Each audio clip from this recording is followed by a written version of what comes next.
एक वृद्ध महिला मृत्यु को प्राप्त हो गई।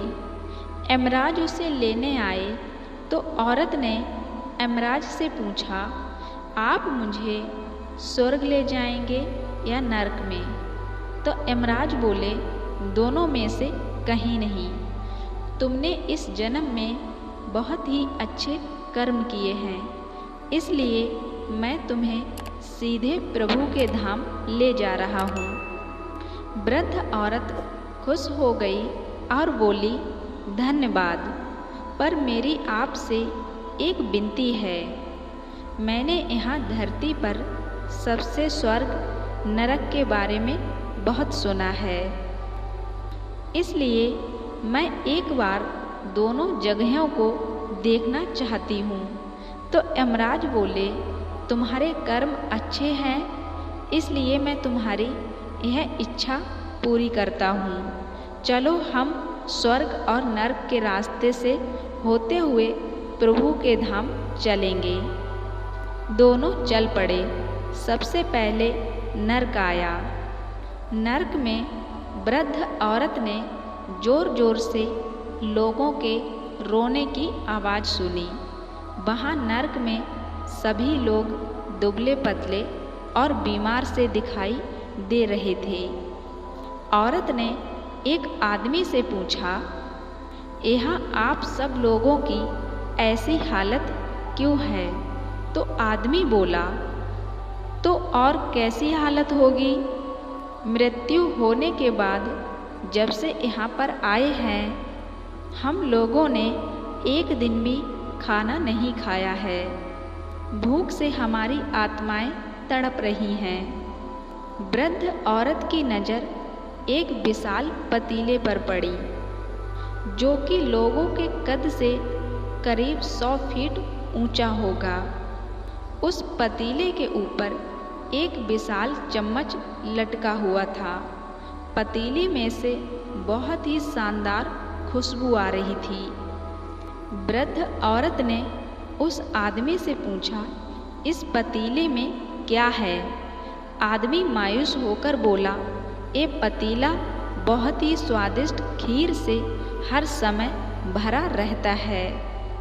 तो वृद्ध औरत ने हैरानी से पूछा, इसमें खीर है? तो आप लोग पेट भर के एक खीर खाते क्यों नहीं हो? भूखे क्यों रह रहे हो? आदमी रो रो कर बोलने लगा, कैसे खाएं? ये पतीला 100 फीट ऊंचा है।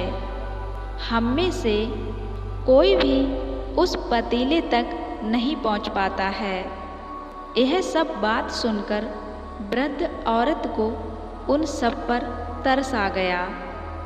वह सोचने लगी, बेचारे खीर का पतीला होते हुए भी भूख से बेहाल हैं। शायद भगवान ने इन्हें यही दंड दिया होगा। अब यमराज वृद्ध महिला से बोले, चलो हमें देर हो रही है। दोनों चल पड़े। कुछ दूर चलने पर स्वर्ग आ गया। वहाँ पर वृद्ध महिला को सबके हंसने और खिलखिलाने की आवाज़ें सुनाई दी। वहाँ पर सब लोग बहुत खुश दिखाई दे रहे थे। उन लोगों को खुश देखकर वृद्ध औरत को भी बहुत खुशी हुई। पर वहाँ स्वर्ग में भी वृद्ध औरत की नज़र वैसे ही 100 फीट ऊंचे पतीले पर पड़ी जैसा कि नरक में था। उसके ऊपर वैसा ही चम्मच रखा हुआ था जैसा वहाँ पर रखा था। तो वृद्ध औरत ने वहाँ लोगों से पूछा, इस पतीले में क्या है? तो स्वर्ग के लोग बोले, इस पतीले में बहुत ही स्वादिष्ट खीर है। वृद्ध औरत हैरान हो गई और उनसे बोली, पर ये पतीला तो 100 फीट ऊंचा है। आप लोग तो इस पतीले तक पहुंच ही नहीं पाते होगे। उस हिसाब से आप लोगों को खाना मिलता ही नहीं होगा। आप लोग तो भूख से बेहाल हो गए, पर मुझे तो आप सब बहुत ही खुश लग रहे हो। ऐसा कैसे है? तो इनमें से एक व्यक्ति बोला, हम सब लोग तो इस पतीले में से पेट भरकर खीर खाते हैं। तो औरत बोली, पर कैसे? पतीला तो बहुत ऊंचा है। तो वह व्यक्ति बोला, तो क्या हो गया? पतीला ऊंचा है तो क्या हुआ? यहाँ पर कितने सारे पेड़ हैं।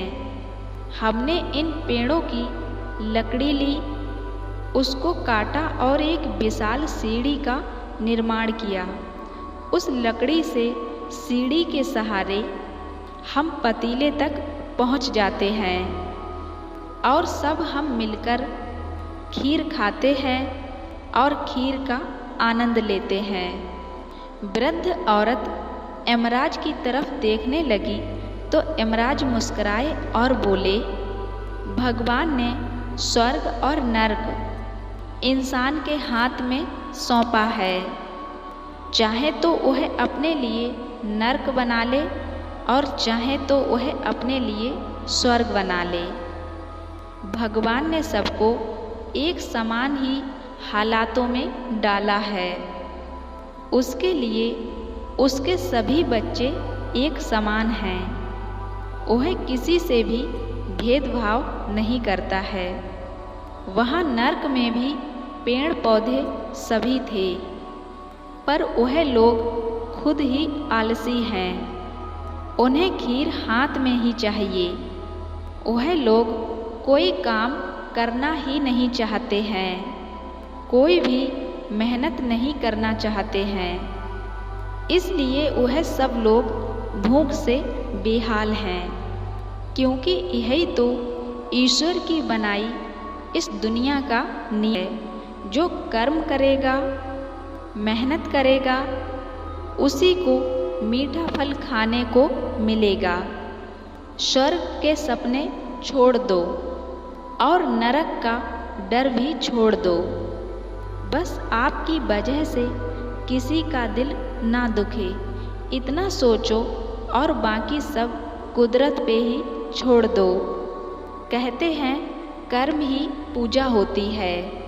अगर आपके कर्म अच्छे हैं तो स्वर्ग और नरक की चिंता छोड़ दो।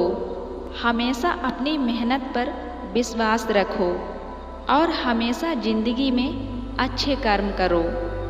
भगवान हमेशा अच्छा ही करेंगे आपके साथ। दोस्तों, यह कहानी अगर अच्छी लगी हो तो प्लीज़ मेरे चैनल को सब्सक्राइब भी कर देना, साथ ही बेल आइकन को प्रेस करके ऑल पे क्लिक कर देना, जो ऐसी ही मोटिवेशनल कहानी आपको सबसे पहले मिल जाए।